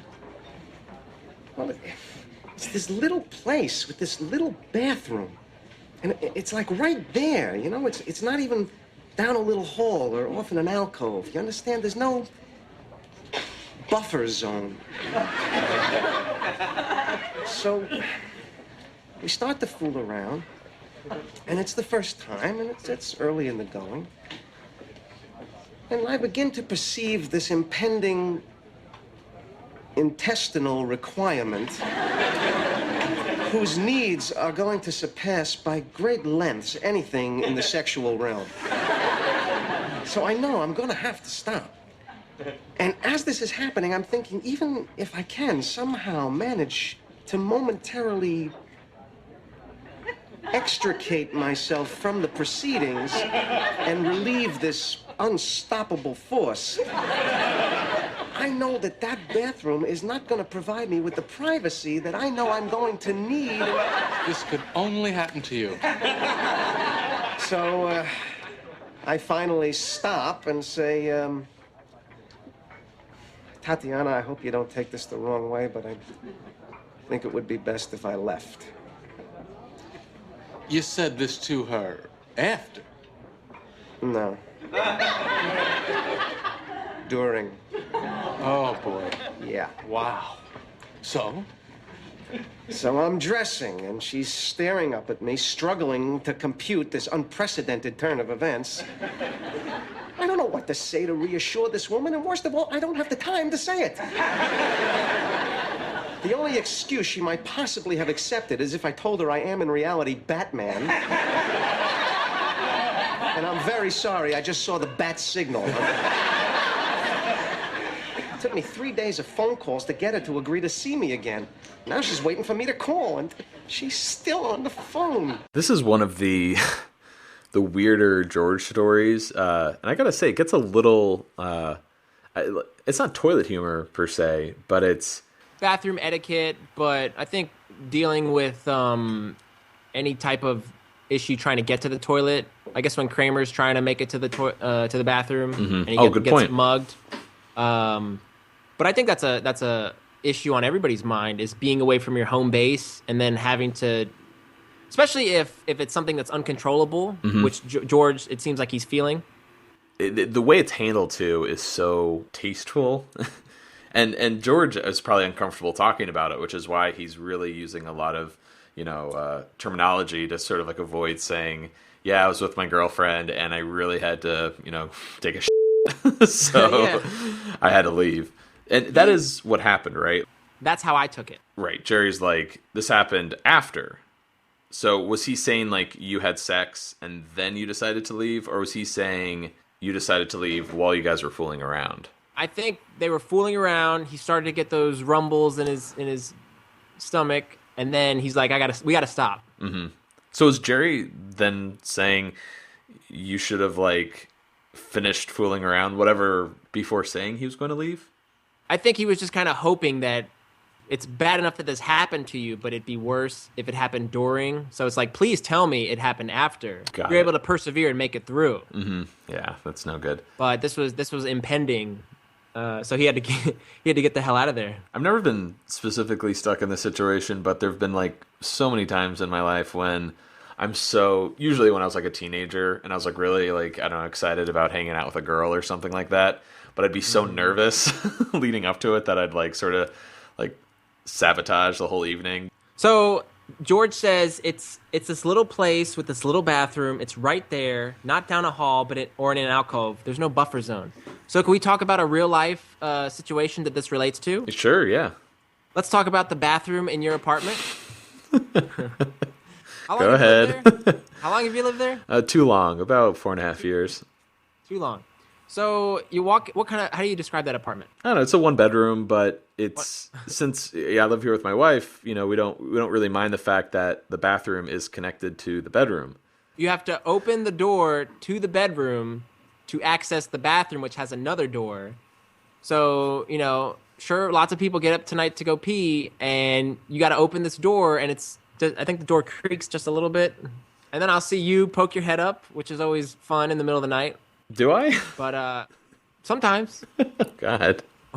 Or in the morning. Oh, there's no fan, so you can't disguise any sounds coming out of the bathroom. And yeah, it's just every sound, every droplet can be heard in that bathroom. So I 100% feel what George is going through right now. I'm sorry. Well, we'll get a bigger apartment one of these days. One day. The only excuse that Tatiana may have accepted was that he was in fact Batman. Another superhero reference. It was funny. I was watching this episode and taking notes. My wife just happened to walk by during that line, and she like gave a little, nod. Hey, like, hey, they're talking about Batman, which I don't love Batman. I don't think Batman comes up that much on the show, but I always appreciate it when he does. George does point out that it took 3 days of phone calls for Tatiana to agree to see him again, which I'm like, damn, he must really like this girl for him to pursue that 3 days. It's just so funny how like these characters, they, as Elaine says in one future episode, you break up with someone every week. Like they change it up so much that it's interesting in these early episodes that how much they like cling to these dates.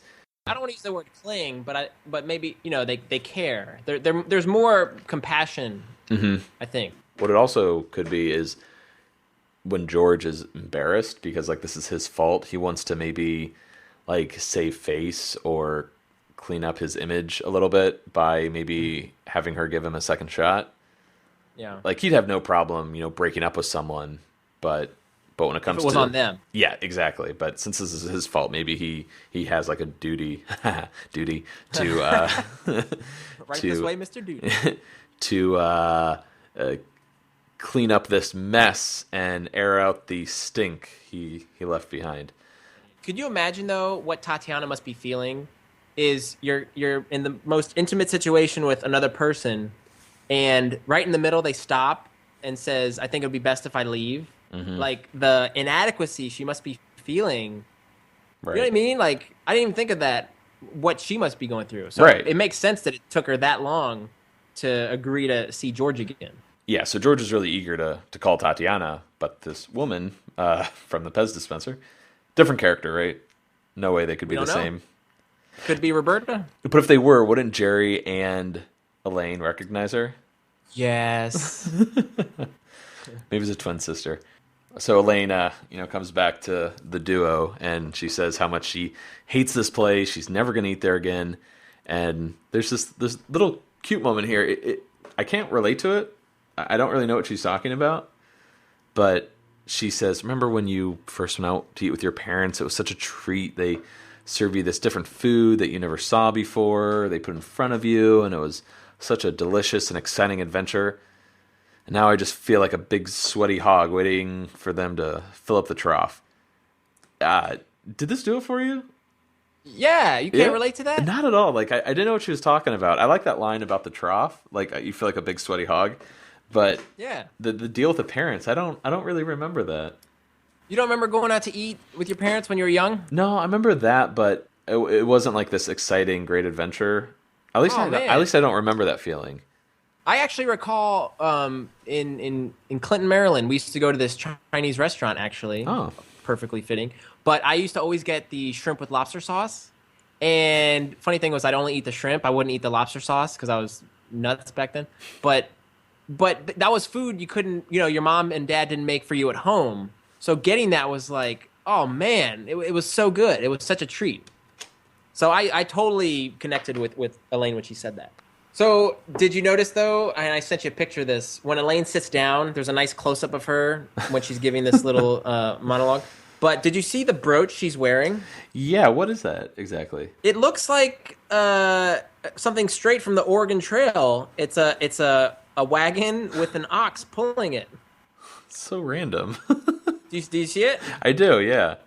And it's big. It's very obtrusive. When you look at that shot, that's the only thing I can see. It's really bizarre. I guess we'll post that on our Facebook page and see what that's all about. Her outfit to begin with is very old-fashioned because she's got the shoulder pad, like she's got a really long, like full-length coat, shoulder pads. She's wearing cowboy boots. Oh, I didn't notice that.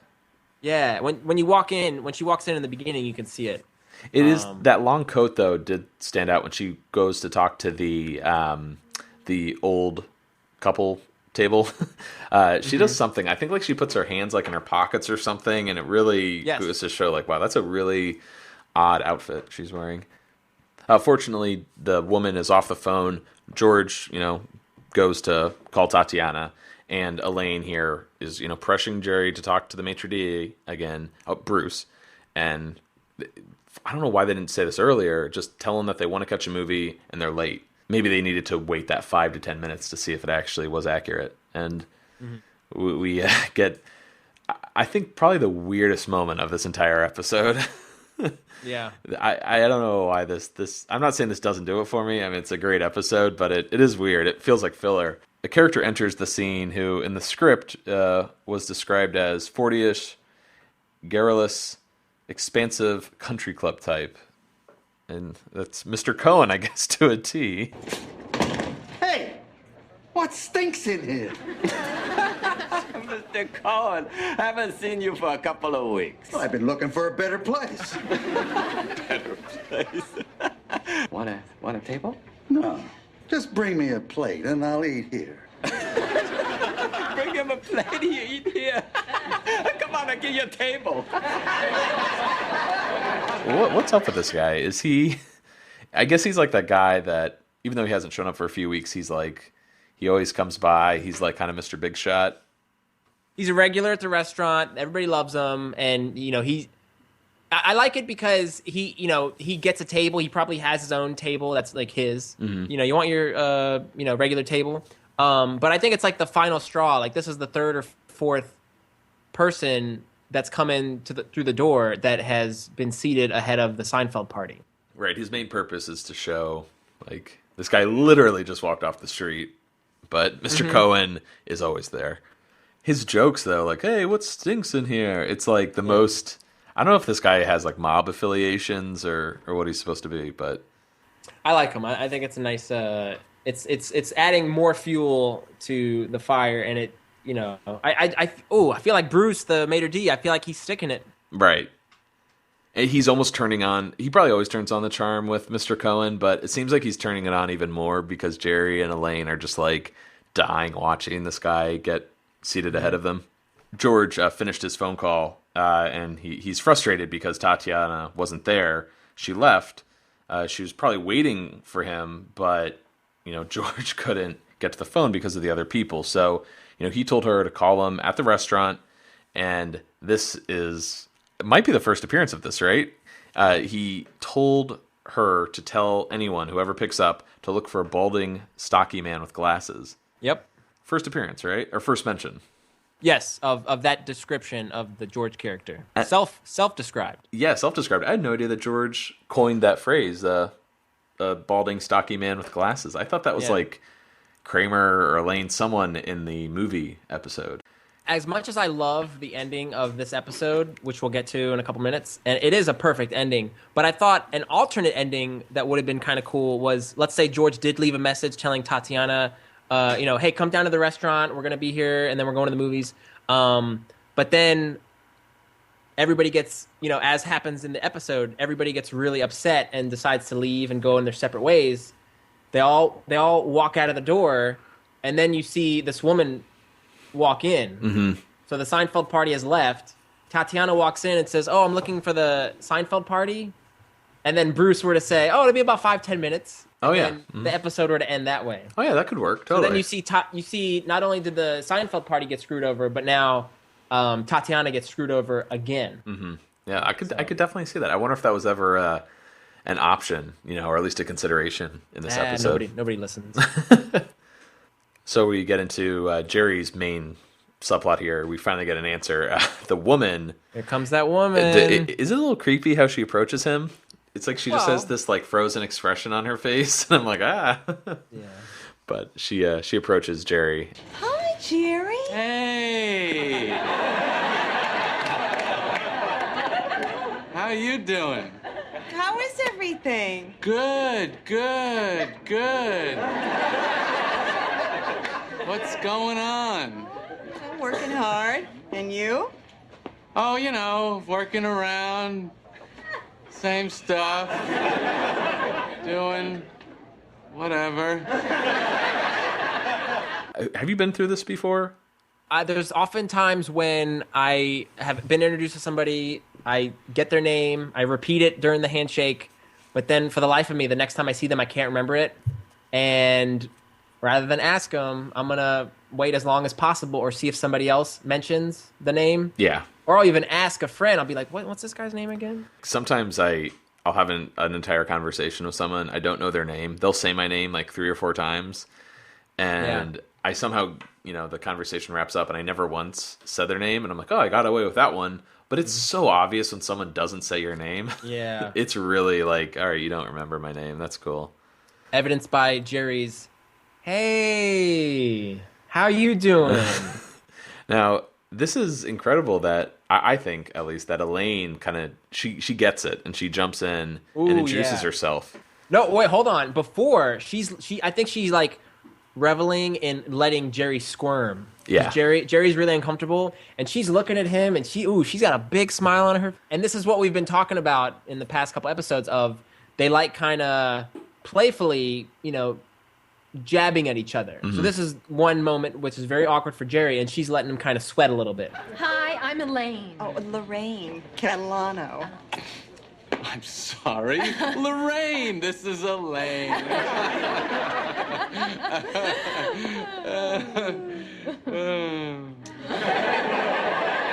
Do you buy that, like Jerry's sort of reaction? I think it's pretty good. Yeah. I have told my wife, like, on many occasions, if we're going to, like, a party, and I'm like, if I haven't introduced you, I'm sorry, if I haven't said the person's name, can you, like, try to help me out here a little bit and, like, introduce yourself? And then I wait for the person that I don't remember their name to introduce themselves. I do that. A lot of times, that doesn't happen, though. I'm like, oh, this is my wife. And the person will be like, oh, hi, nice to meet you. But they won't say their name. Oh, that sounds a lot like Dolores when George tries to get the name out of her. Good point. He's like, I took a shot. Yeah. Lorraine, eventually leaves the scene, and Jerry points out that was Lorraine from his uncle's office.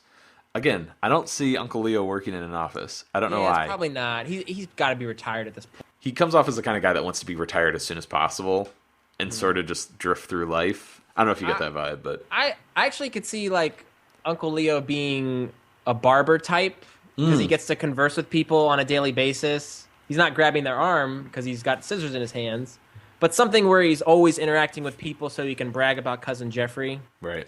Or maybe I'm just associating him with a barber because he says, remember you used to get your pajamas for free from Eddie Barber? Maybe that's why. But I saw him as a barber. I do like the idea of him always referring to Jeffrey as Cousin Jeffrey. Because do we even know if that is his son, right? Yeah. Okay. But he refers to his own son as cousin. I like that. Your cousin Jeffrey. Your cousin Jeffrey. So, Jerry's upset here because, I'm in big trouble because we didn't mention this earlier, but he told his uncle that he had a stomach ache tonight. That's why he couldn't get together for dinner.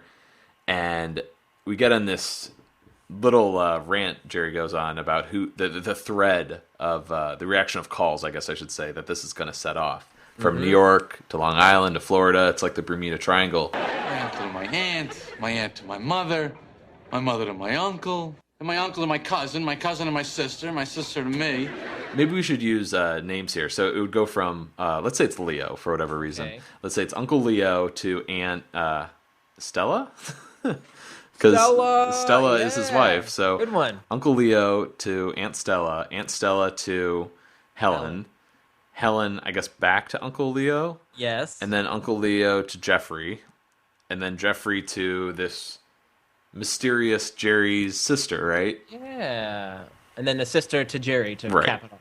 So this is, I think, probably one of the most interesting bits of trivia throughout the show is this idea of not only siblings to these characters, but siblings that never get mentioned again. Yeah, this is the only time that Jerry's sister is ever referenced in the series. All right, what do you think of this? Is this something like we should have seen, or? Yeah, I don't know. I feel like you could go either way with it. You know, sometimes for the sake of a joke, and it's like a really long-winded kind of joke, they just throw in additionals for a false premise kind of thing. Yeah. I think that's the feeling I get. I feel like Jerry really doesn't have a sister, but he's like, oh, my uncle to my cousin to my sister, you know, that kind of thing. So do you think, like, in the universe, Jerry isn't talking about an actual sister, he's just using the term? How it would bounce around so much? I'd like to think that way. Yeah, because it could also be. I could understand how you could also see it as, you know, real life, and he really does have a sister. We like to retcon the show, you know, kind of like clean up the little mistakes along the way, and this is one that's probably the best job you could do of cleaning this up. It's a pretty noticeable goof, or at least just inconsistency. Well, another one is when George mentions that he has a brother who impregnated a woman. Pauline, is that it? Pauline, yes. Pauline, yeah. So George has a brother that we never hear of again. Mm-hmm. And I don't think there's any way for this to, like, we've kind of established that Jerry is, I don't want to say that we've established he's an only child, but it is weird that over the next 7 seasons, he never mentions a sister again, if he in fact has one. Elaine goes back to saying, oh, you know, it's just a movie, and Jerry gets back on the Plan 9 bandwagon. He's like, you don't understand. This isn't plans 1 through 8 from outer space. This is Plan 9. This is the one that worked. The worst movie ever made. Now, Vinny, are you familiar with plans 1 through 8? Nope. And that's only because they don't exist. When I was a kid, I thought like, oh, is this like the 9th movie in a series? But this is kind of where that ticking clock element really comes into play that you mentioned earlier. Jerry's like, all right, no more messing around. We have to get this table immediately if we're going to make the movie. And what is the Elaine idea here? So Elaine's like, well, give him some money. Slip him some money. And then Jerry says, in a Chinese restaurant, do they take money? She's like, do they take money? She's thrown by that. I get what he's saying, though, right? Because I guess what he's really trying to say is it appropriate to tip the host at a Chinese restaurant? But, I mean, would you do this if you were desperate? I don't think I could bring myself to do it, no. Yeah, I'm not. I mean, we're not cheapskates or anything, but it's not the cheapness of it. It's being embarrassed if I get rejected. Yeah. You know what I mean? Because then they could be like, get out. You're out of the restaurant, you know? Oh, you think they do that? Well, that's what I see in TV shows. What's a situation where someone would be offended if you actually gave them money? Well, I'll tell you one is in a Curb episode when Larry is trying to get a table with him and Cheryl. He bribes the maitre d', and he gets seated right away. Then later on, he has to go to the pharmacy to pick up a prescription for Cheryl, his wife, and he thinks, oh, this will work again by bribing the pharmacist. So he tries to give the pharmacist money, you know, by sleight of hand. Why was he going to give the pharmacist? To speed up the processing of the prescription. Oh, right. Okay. Because there's a huge line, and he's like, is there anything you could do? Here, and Larry hands the money, and the pharmacist just goes off. He's like, how dare you? I'm a pharmacist. This is an insult. And then he's like, get out of the pharmacy. I'm calling security. So you can't bribe a pharmacist. Let's stop fooling around. Let's just slip him some money. In a Chinese restaurant, do they take money? Do they take money. Everyone takes money. I used to go out with a guy who did it all the time. You just slip him $20. $20? Isn't that excessive? Well, what do you want to give him, change? It's more than the meal. Oh, come on. We'll divide it up 3 ways. All right. 7, 7, 6. I'm not gonna eat that much. I'm counting your shrimps. I have $20, man. I would do it in a group if I were desperate, but if it were just me and my wife, I don't think I would do that. Yeah.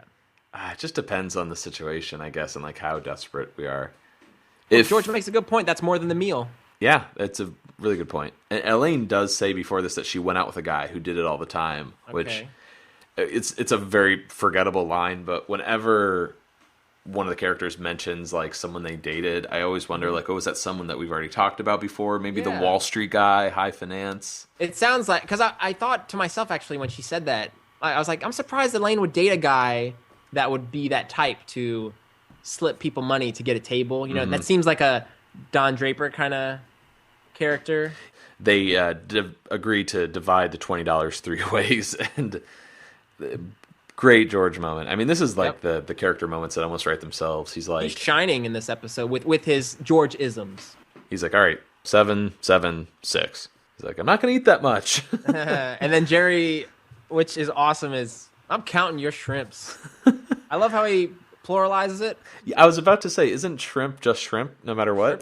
Shrimp is just shrimp. So speaking of shrimp, this is another wonderful reference to Curb. In the shrimp incident episode, Larry goes to get Chinese food. Man, Chinese food is a big theme in this universe. But he goes to get Chinese food. He has his order mixed up with the head of HBO, who's named Alan Wasserman in Curb Your Enthusiasm. And Larry finds out that the HBO president ate some of his shrimp when their orders were mixed up. And Larry's like, yeah, I counted the shrimp, and there was only like 4 shrimp left, whatever. And Wasserman accuses Larry of being a shrimp counter. So this is one of those things where Larry carried something from Seinfeld and injected it directly into Curb. Yeah, great parallel. And also, we know Wasserman, that character in Curb, was played by the same actor who played Grossbard in the airport episode. John Grossbard. So now they discuss who's going to actually slip Bruce the 20. Right. George says he can't. He gets flustered. I mean, we'll mention it because we just cover every single freaking detail in the show, but he's like... tootin'. He's like, he once tried to bribe an usher at the roller derby, and he almost got arrested. I don't get that. Like, I don't know. It's like when he tried to lamb, and they cheesed him. I wonder if that happened to one of the writers at some point, and that's how it got thrown in there. That's the only way I can explain jokes that don't land, because so many of these jokes are just they're so like solid and funny and quotable, but then there's other ones like that just don't do it for me. Elaine says Jerry should do it because it's a guy thing, quote unquote, and Jerry makes a good point here. He's like, it seems that the woman's movement, can't make any progress in the world of bribery. He's definitely egging her on, right? Or doing some kind of like reverse psychology. Well, and Elaine's a really strong, independent woman, so she's like, fine, give me the money, So she bites, she takes it. Now, did you notice this? This was in the Notes About Nothing feature on the DVD, which is this really cool trivia track that you can turn on and off, like pop-up video. But it said that the Castle Rock exec Glenn Padnick, he was he's in a lot of interviews whenever you watch behind-the-scenes stuff. His laughter can be heard during the scene when Elaine takes the 20 and heads to Bruce, the maitre d'. Give me the money. I had no idea that was his laugh, because that laugh does show up in many episodes of Seinfeld. Sometimes you can hear Larry's laugh or Jerry's laugh if they're off camera, if Jerry's off camera in a scene, and it's I don't know, it's a treat to be able to hear these other guys really enjoying the show. Yeah, it's really cool. Everyone has a very distinct laugh, the creators, and it's kind of nice to hear. So Elaine kind of shuffles over to Bruce, and she's holding out the money. He's not noticing. She's really cute. There we go, the Elaine cute moment of the episode. Embrace it, brother. She is adorable. But she's she holds it like between 2 fingers. She's like, wow, we are really hungry. He's like, very good special tonight. Oh, he knows she's holding the 20. He knows what she's doing. Mm-hmm. And then she places it on the book that the maitre d' is writing in. She's like, if there's anything you can do, we would really appreciate it. And he goes, what is your name? And she's like, no, I want to eat now. Take it. And he takes the 20, and then he yells out, Dennison, 4. At which point, Elaine is kind of just dumbfounded at what's just happened. And you see the party for Dennison walk past to get seated. Kate Benton, the woman on the phone, and Roberta Albano, she is in that party walking to get seated. Right, so she was definitely someone who arrived after them. Yeah. And once again got sat. But it's like a double sliding, like she already had a run-in with George, and she won. And now they're getting seated ahead of him. So it's a double burn. Oh, what a sorry exhibition that was. Now, Elaine, yeah, right, she's talking to George and Jerry, and she says that Jerry has to get the money back. Well, I think Jerry volunteers, and he's like, all right, I'll get the money back. Right. After he says what a sorry display that was. But why are they going to get the money back? Is he saying, like... Well, they're not getting seated, so let's get the 20 back. George did say, I guess, that she did make it clear, but it just made me think, like, the guy took the money. Is he just thinking in his world that Elaine just gave him the money and that's it? Like, he doesn't understand the transaction? He's acting like a pod or something, so we don't know. Well, there needs to be a pod in every episode, right? If Kramer's not here. So, Jerry's trying to get the money back. Excuse me. I realize this is extremely embarrassing. My friend here apparently made a mistake. Your name? Seinfeld? Yes, Seinfeld 4. No. Do you see the girl over there with the long hair? Oh, yes. Very beautiful girl. Very beautiful. Your girlfriend? Well, actually, we did date for a while, but that's really not relevant here. Relationships are difficult. It is very hard to stay together. All right, listen. All right. How much longer is it going to be? Oh, about 5-10 minutes. Oh, it's so irritating. There's something, though, about the Bruce character that, while I think we both agree he's totally messing with the gang here, I do kind of buy into it when he's like, oh, very pretty, your girlfriend? Like, I want to have a conversation with him. Yeah. He's just very good at sort of roping you in and sort of distracting you from the issue at hand.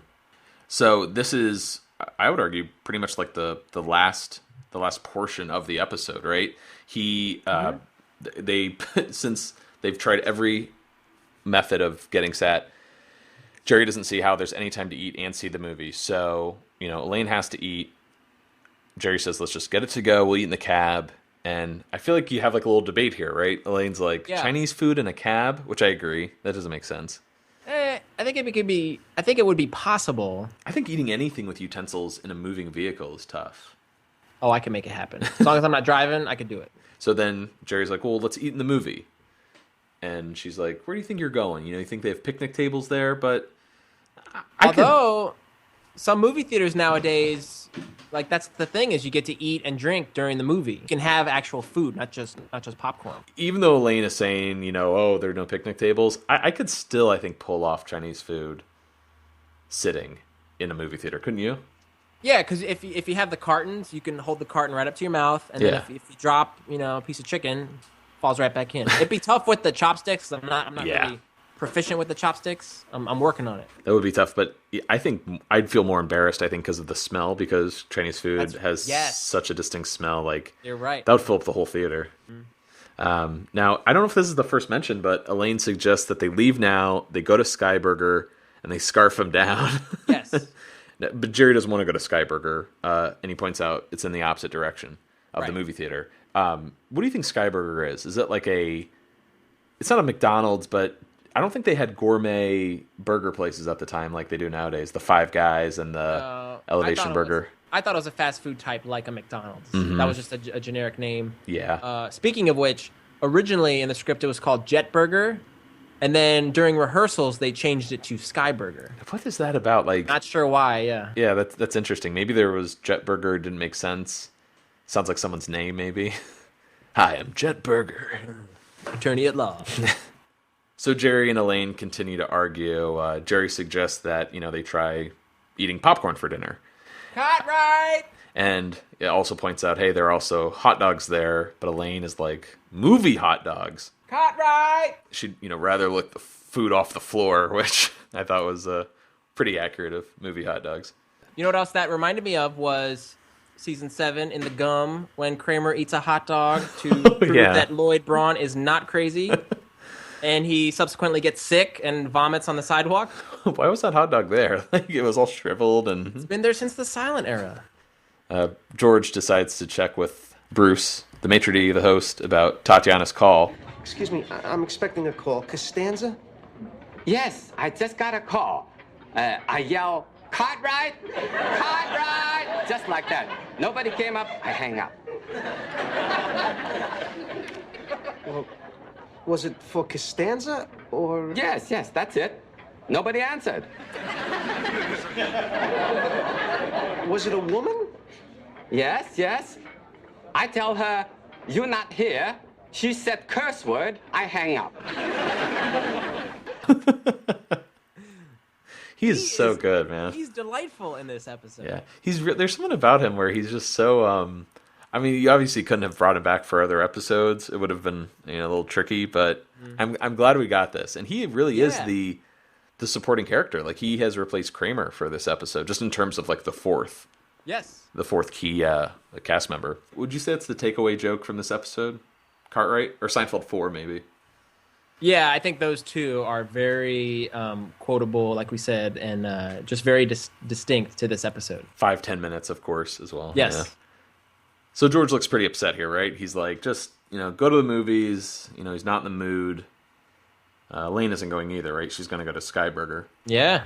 Jerry says he doesn't want to go to a bad movie by himself. Who's he going to make? Sarcastic remarks to strangers? Which I can sympathize with. Yeah. So then he says, I guess I'll just go to my uncle's. Mm-hmm. Which is kind of weird because he's already established that he's been out. Like, Lorraine ran into him. So is he just going to tell his uncle, like, I felt a lot better and I went out with my friends? Like, does he try to cover his base there, or does he just... Yeah, I don't think he'll get too caught in a lie. Mm-hmm. I don't think it's that bad. And before walking out, George asks if they should tell the maitre d' if they're leaving, and Elaine scoffs, and she's like, what for?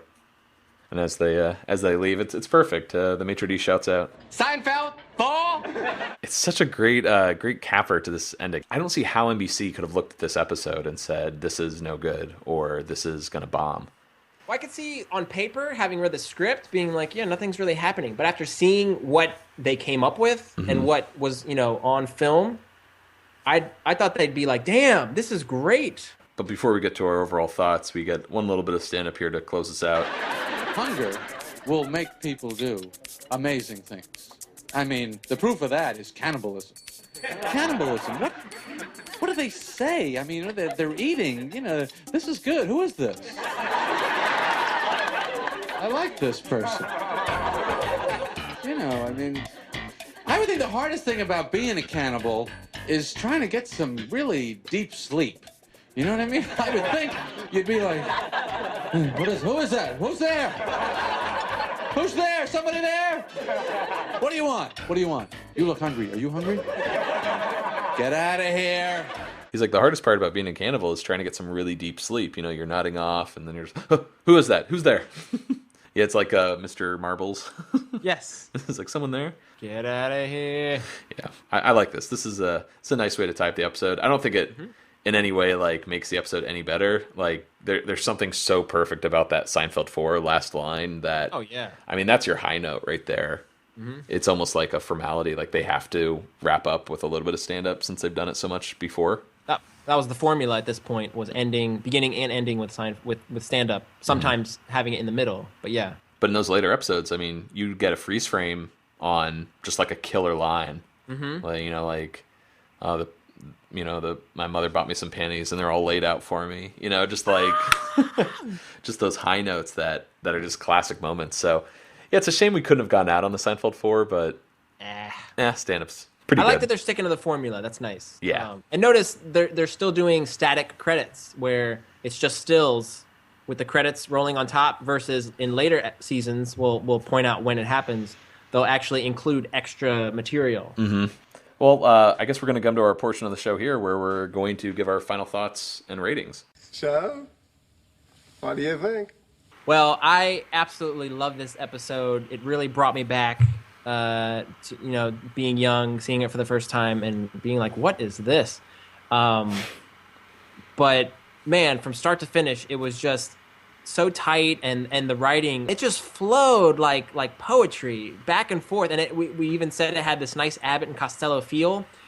But everybody was so perfect in this episode. And I love James Hong playing the part of Bruce, the maitre d'. He was so great, and he has all these memorable quotes from the episode. The only downside is that there was no Kramer, but I like that it kind of portrayed real life at that point, in that Kramer doesn't always go out with the gang. He's kind of keeping to himself, staying in the building, more so friends with Jerry rather than the whole group, at this point. So I just love this episode from start to finish. So I'm going to give it Plan 9 out of 10 from outer space. I think that works, actually. If only for the movie reference there. I couldn't think of the end of the Yeah, it's tricky. It would be nine plans from outer space out of 10. Yeah. Yeah. It works. Okay. We'll accept it.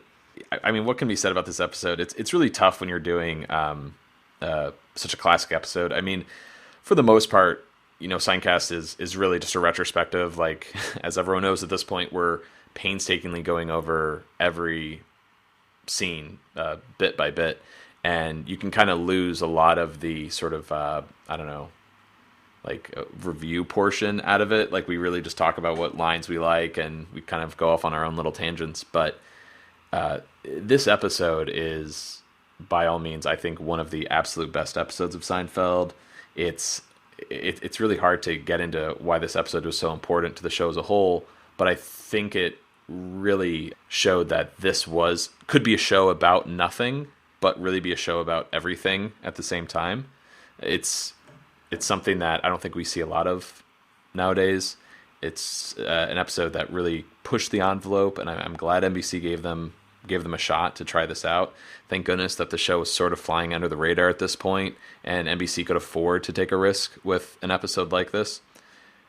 Again, like you said, Vinny, I really do miss Kramer in this episode. It's just one of those things where, while it doesn't ruin the episode as a whole, you do kind of wonder, well, if Kramer were there, would that enhance the episode? Would that make it more of a Seinfeld episode, or would it just kind of turn into the Chinese restaurant with some goofy antics of Kramer? But all in all, love this episode. It's kind of hard to argue what doesn't work with this episode. Maybe a few things would be a few jokes that don't land properly, but it's not like they take me out of this just classic bit after bit, line after line of this episode. Just almost everything in this episode is quotable. So I'm going to give this 9.5 stolen egg rolls out of 10.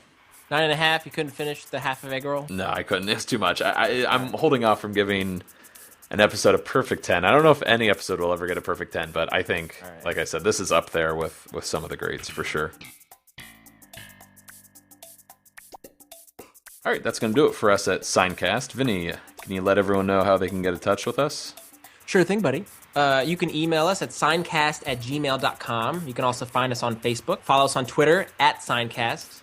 Also, if you haven't already, please leave us a rating and review on iTunes. The more feedback we get, the more likely other Seinfeld fans will find out about the show. But what episode do we have for next week, Vinny?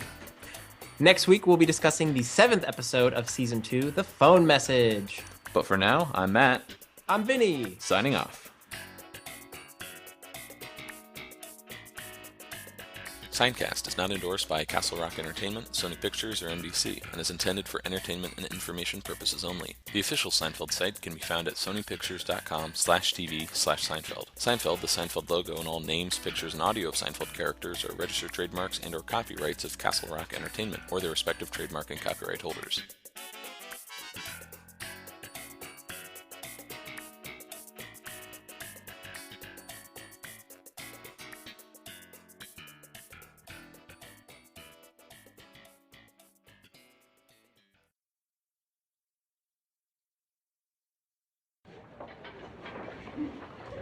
She called. He yelled Cartwright. I missed it. Who's Cartwright? I'm Cartwright. You're not Cartwright.